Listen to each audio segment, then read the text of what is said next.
ya está aquí con nosotros para Rompeviento Héctor Sánchez Barba, presidente de Mi Familia Vota, a quien le agradecemos que nos esté acompañando. Hola Héctor, buenos días.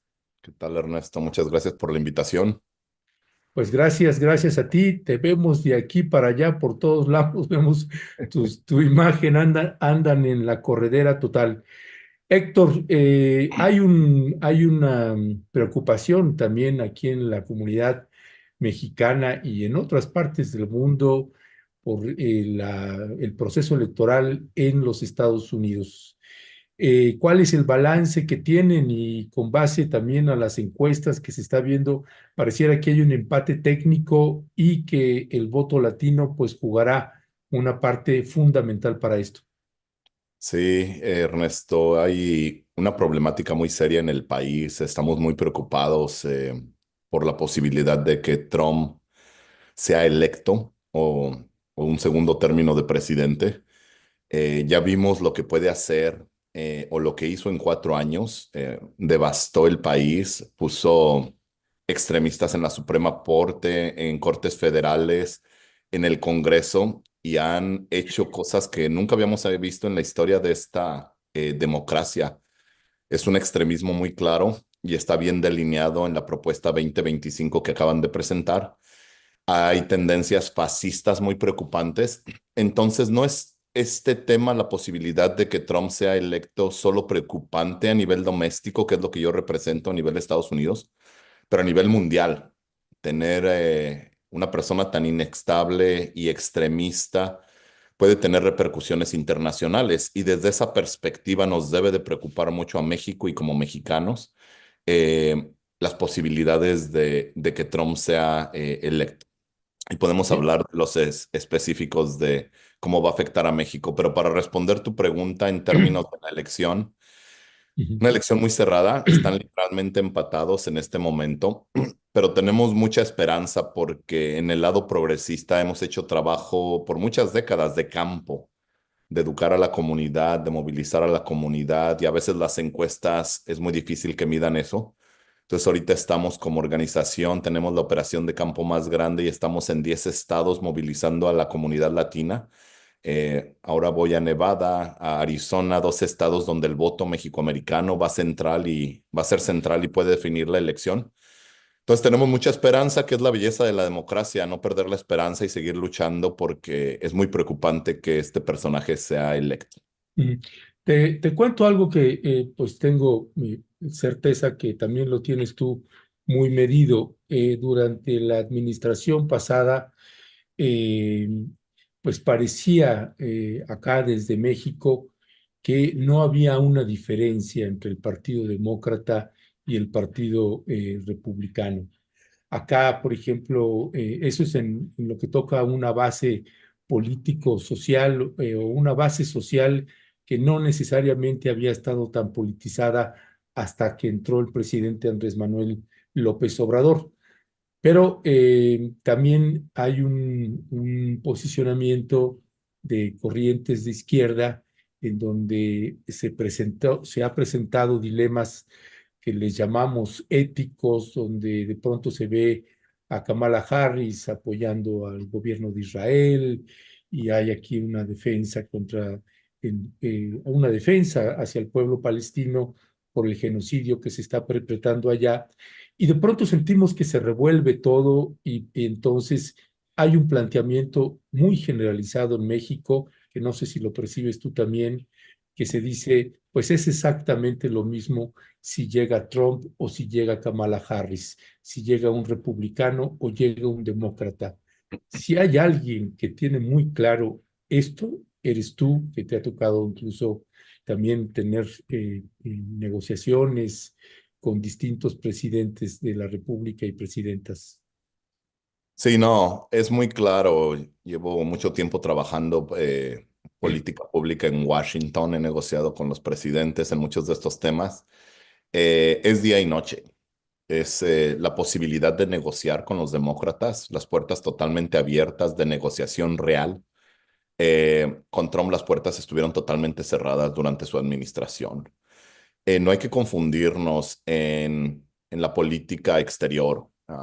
Todo lo que yo hago aquí es política doméstica a nivel presión interna, a nivel elecciones, etcétera. Pero la política exterior de Estados Unidos eh, ha tenido unos planteamientos muy claros históricamente. Entonces, pues, desde esa perspectiva no hay que confundir la política exterior de lo que podría representar una persona como Kamala Harris, que tiene empatía, tiene entendimiento, tiene un nivel de sofisticado de entender y analizar las cosas, a una persona corrupta, sin ningún entendimiento de política pública, con que se está rodeando de muchas de las voces más extremistas. Y la diferencia entre la vez pasada que fue presidente y esta es que llegaron un grupo de personas obtusas, personas extremistas que no tenían ningún entendimiento de lo que representaba gobernar. Después de 4 años ya saben cómo usar el gobierno para crear pánico, para crear terror en las comunidades. Lo vimos en todo el tipo de política pública. Y desde esa perspectiva podemos hablar de México en particular. Donald Trump dijo específicamente que si él vuelve a ser presidente, literalmente va a hacer movilizaciones militares y de intervencionismo en México para enfocarse en los carteles. Su centro de campaña ha sido la antimexicanidad de Donald Trump. Hay un crecimiento, hay una movilización antimexicana muy clara en el país. Los crímenes de odio se han incrementado, pero eso se convierte en política pública. Las leyes antiinmigrantes en los estados que son antimexicanas, somos el mayor número de inmigrantes en el país, se han incrementado drásticamente. Entonces, esa visión de lo que representa el mexicano, mexicoamericano y México, siempre en un contexto negativo, se va a reflejar en políticas. Del otro lado tenemos a Kamala Harris, una persona que viene de California, el estado con más mexicoamericanos en el país, una presencia muy clara de abogacía de la comunidad mexicoamericana, de inmigrantes. Ella ha tenido que trabajar con nosotros por mucho tiempo. Ella fue de las negociadoras principales cuando estaba en el Senado del Dream Act, de la reforma migratoria.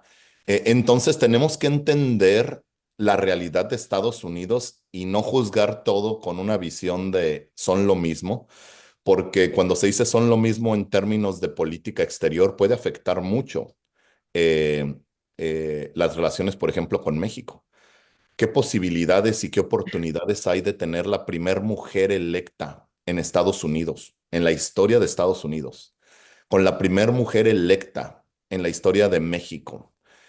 Dos personas muy capacitadas, de las más capacitadas que ambos países tendrían, no solo en términos de estudios, pero de negociaciones, de entendimiento, en temas de mujer, dos países que a veces tienen tendencias medievales de machismo y exclusión a los derechos de la mujer, a los derechos a la comunidad gay, etcétera.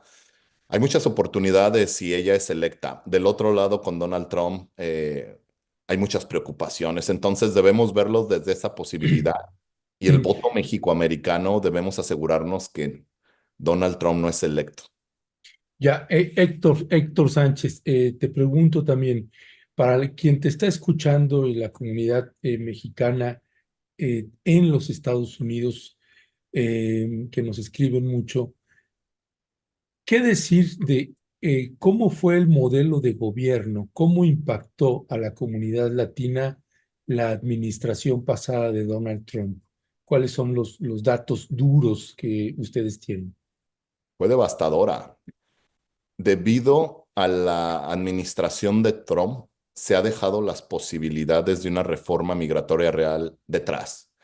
Hoy día todo lo que se discute en el país en términos de reforma o de migración es anti-inmigrante o muy al centro y muy temas de frontera y de militarización, sin posibilidades reales de una negociación de soluciones a los inmigrantes. Este país tiene una adicción a la mano de obra barata, a la mano de obra de los inmigrantes.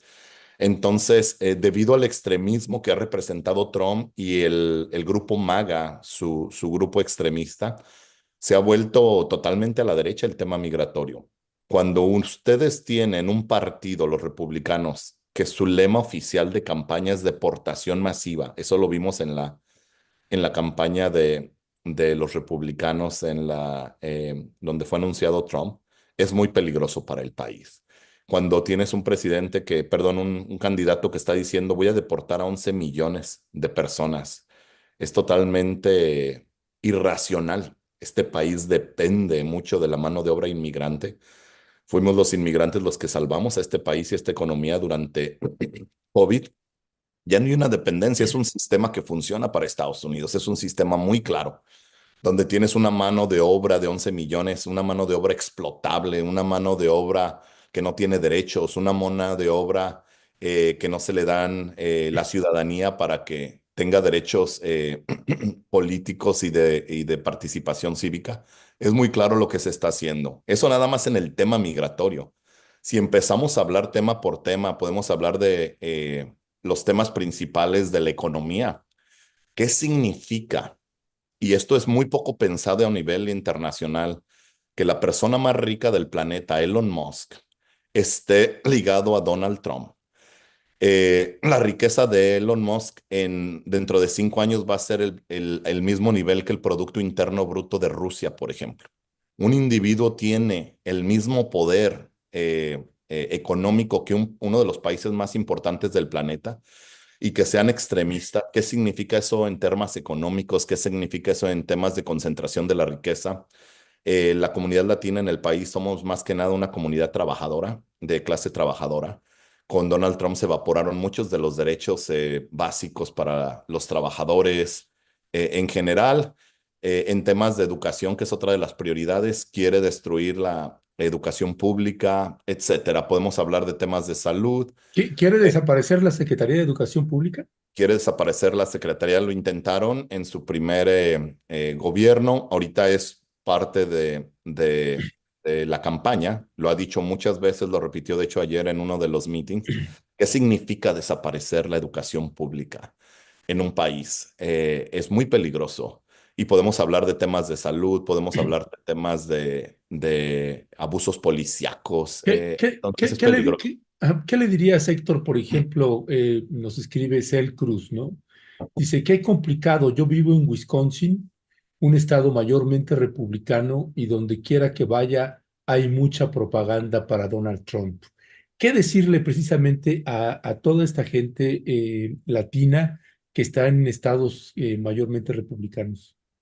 Hay razones por las que nos quieren excluir del proceso democrático. Históricamente este país ha sido de exclusión a ciertas comunidades, nosotros los latinos, los afroamericanos, las minorías. Recordemos que al principio de este país solo los hombres blancos con tierra podían votar. Afortunadamente hemos evolucionado mucho como democracia, pero hoy día nos tratan de excluir del proceso democrático. Nosotros peleamos como organización contra estas leyes de represión al voto, pero hemos demostrado el poder que tenemos como comunidad latina y entre más sigamos ejerciendo este poder, más derechos podemos tener. Entonces yo le hago un llamado a toda la gente, no solo en Estados Unidos, pero a los que están escuchando en México, que le llamen a sus parientes acá en Estados Unidos y que se aseguren de que todos votamos. Hay un, hay una manipulación del mensaje sobre cómo somos vistos los latinos en este país. Se nos quiere culpar de que estamos votando por Trump, que no votamos, etcétera.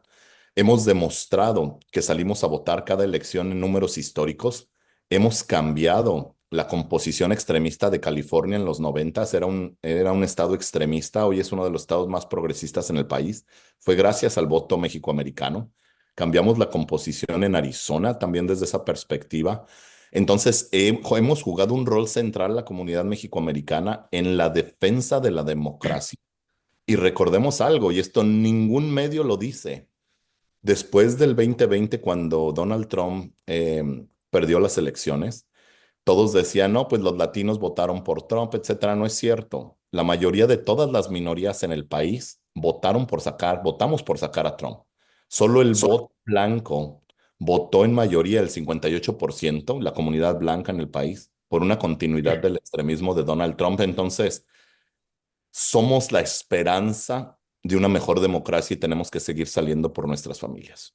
Dicen, otro de los temas que nos abordan mucho comunidad mexicana y centroamericana también en los Estados Unidos, Héctor, es algo, por ejemplo, como lo que nos comentan aquí, alguien que se hace llamar verde negro, pero si la mayor deportación de mexicanos fue en el periodo de Obama, Partido Demócrata, y quien comenzó con la construcción del muro fronterizo fue el expresidente Clinton. Ese discurso lo hemos escuchado mucho para tratar de que la gente incline su voto por Trump. ¿Qué decirle a esta gente?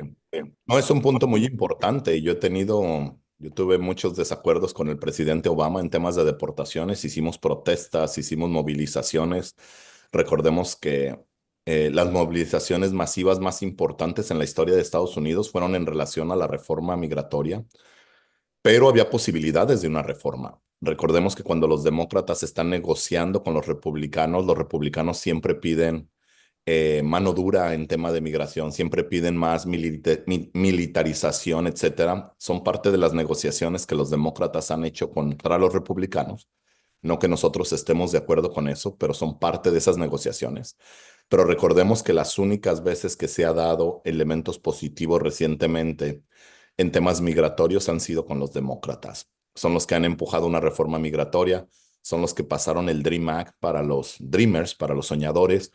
Eh, Directamente negocié con el presidente Biden las órdenes ejecutivas para darle acceso a los Dreamers a los temas de salud pública. Luego sacó otra orden ejecutiva hace un par de meses en donde se le extendían permisos a los esposos de indocumentados de ciudadanos o residentes. Entonces se ha visto una voluntad real de negociación del Partido Republicano. No hay absolutamente ninguna forma de negociación en temas migratorios o en temas de protección a los inmigrantes. Hay cosas que a veces no se resaltan mucho. Por ejemplo, el presidente Biden extendió beneficios a la comunidad indocumentada e inmigrante después de COVID, a inclusión en muchos temas, por ejemplo, de pagar in-state tuition, se llama acá, las universidades públicas para los Dreamers. Entonces hay muchas cosas que a lo mejor no se resaltan en el día a día, pero es un tema importante, pero yo puedo decir a nivel personal que he negociado en temas de inmigración, es día y noche negociar con los republicanos y negociar con los demócratas. Republicanos no están abiertos a posibilidades de soluciones reales al tema migratorio. Ya, gracias, gracias Héctor Sánchez.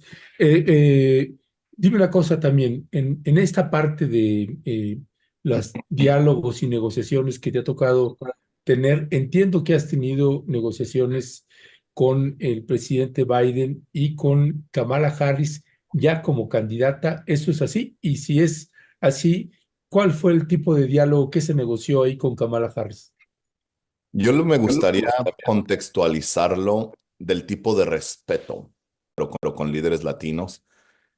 Inmediatamente el día que fue anunciada nos llamó a varios de nosotros para avisarnos de que iba a pasar esto y avisarnos de su compromiso, por ejemplo, en el tema de migración y abrir la puerta de negociación. ¿Cuáles otras son nuestras prioridades? Después de eso tuvimos un par de juntas con ella en donde se discute las prioridades o las recomendaciones que tenemos como comunidad, que somos casi el 20% de la población. Eso es democracia. El 20% de la población teniendo acceso a los poderes más importantes de nuestras preocupaciones o de nuestras recomendaciones.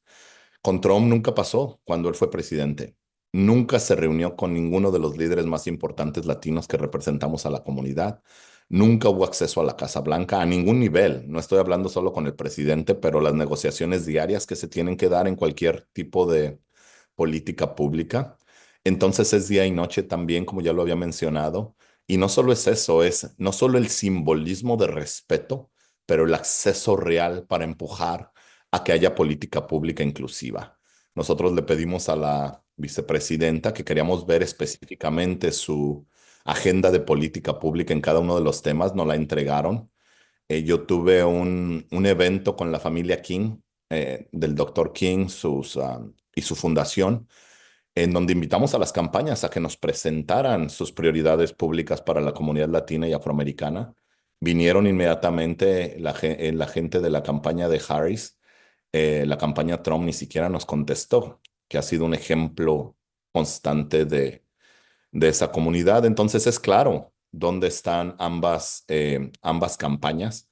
Lo que han hecho recientemente de constantemente denigrar y atacar a nuestra comunidad, que no solo es el verbo y las acciones de ataque verbal, pero eso se transforma en política pública, pero también se transforma en un movimiento de ataque a nuestras comunidades. No olvidemos que el peor ataque a la comunidad mexicana en la historia de este país fue debido a Donald Trump. El Paso fue un ataque que viene directamente de Donald Trump con estos extremistas, un extremista armado que dijo, yo quiero matar mexicanos.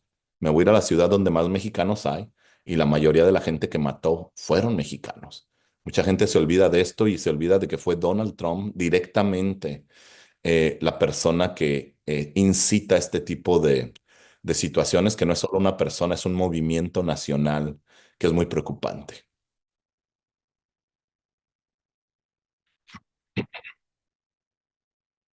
Donald Trump, ¿qué cambió en lo que toca a derechos para las mujeres y comunidad LGTB?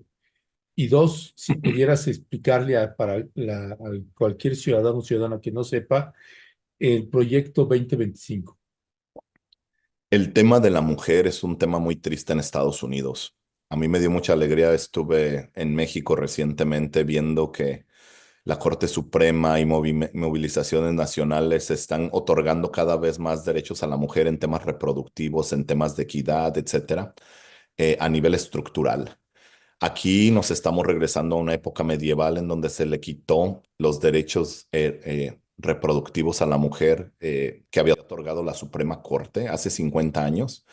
Eso debido a las campañas de Trump y estas campañas anti-mujer, que también se está reflejando en los estados. Se está llevando a un ala extremista, incluso no solo los derechos reproductivos y accesos a los derechos básicos de las mujeres, es muy preocupante.